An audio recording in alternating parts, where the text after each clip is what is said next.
नमस्कार दोस्तों, आज के हमारे इस वीडियो में हम आपके लिए भगवान शिव की एक बहुत सुंदर कहानी लेकर आए हैं। प्राचीन काल में किसी नगर में एक ब्राह्मण रहता था।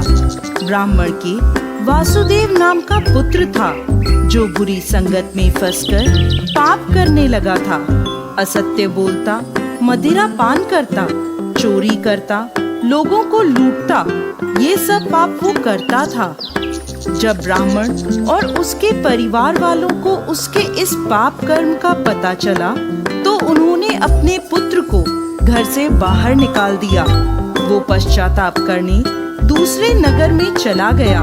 अपना पेट भरने के लिए भीख मांगने लगा, लेकिन जो पाप कर्म उसने किए थे, उसके फलस्वरूप उसके कोढ़ निकल आया। उसके शरीर के अंग गलने और सड़ने लगे। वो अत्यंत दुखी रहने लगा और नदी किनारे एक वृक्ष के नीचे अपनी कुटिया बनाकर उसमें रहने लगा। उसकी इस दशा पर तरस खाकर दया कर लोग उसे वहीं कुटिया में कुछ भिक्षा दे जाते। कोई खाने को दे जाता तो कोई पहनने को वस्त्र आदि दे जाया करता था, जिससे उसका गुजारा होने लगा। वो हर रोज नदी से जल भरकर लाता और कुटिया के पास मिट्टी में दबी एक शिला पर रख देता। ऐसा करते समय कुछ जल उसके मटके से उस शिला पर गिर जाया करता था। ऐसा उसके साथ हर रोज होता। एक बार जब वो नदी से जल भरकर लाया और शिला पर रखा, तभी उसके प्राण निकल गए। उसी समय यमदूत उसे ले जाने लगे।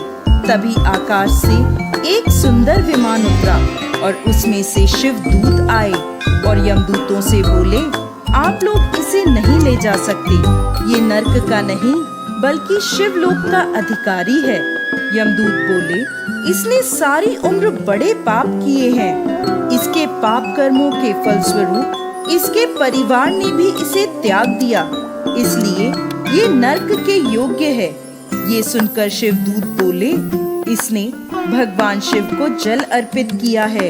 ये जो वृक्ष के नीचे दबी शिला है, ये साधारण शिला नहीं बल्कि शिवलिंग है, जो कि काफी समय से यहाँ विराजमान है। ये कोई नहीं जानता। इस ब्राह्मण ने अनजाने में ही सही पूरे महीने महादेव को जल चढ़ाया है, इसलिए ये यमलोक का नहीं बल्कि शिवलोक का अधिकारी बन गया है।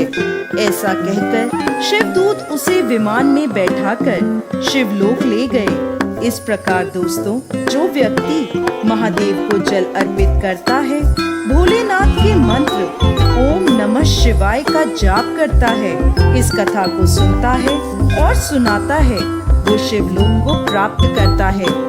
तो दोस्तों, कैसी लगी आपको आज की हमारी भगवान महादेव की ये कहानी? हमें कमेंट बॉक्स में लिखकर जरूर भेजिएगा और साथ ही साथ हमारे इस चैनल को सब्सक्राइब करना ना भूलें।